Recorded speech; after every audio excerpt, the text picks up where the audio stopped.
I'm a little desert fox. I live out here in the dry grasslands with my family. This land is dry, and mostly everything is a sandy, dried out color. Even the lizards match the sand. One day I asked Mom, "Why do we all match the grassland sand? Why do we look the way we do?" She told me that the land here used to be much different. The dirt wasn't always so sandy colored, it was a rich red color. Plants were all sorts of different colors. And foxes in this land didn't look like we do now, with long big ears, sandy colored fur, and tiny bodies. They used to look like our cousin, the red fox. The red fur matched the red dirt, so hiding and stalking prey was easy. After a while, the red dirt began to get very dry, and soon enough it turned sandy. "But wait a minute," I said. "How do you know the land used to be red?"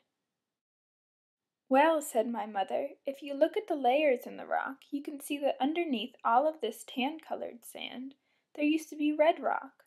Rocks can tell a lot about the history of organisms and the climate they were adapted to." Anyway, back to the newly sand-colored land. It was soon clear that the foxes that were naturally more tan in color, due to natural variation, were much better at sneaking up to prey. They were very happy that they were the ones surviving in this newly dried out land. They got all kinds of food. Other characteristics were beneficial as well, such as big ears. These kept us foxes cool in the hot heat of the desert. And because the foxes with big ears and tan fur survived so well, they had more little baby foxes with sandy-colored fur and big ears. Every generation, we became more and more adapted to the changed land. After many generations, we all blended in with the landscape. And these changes were permanent.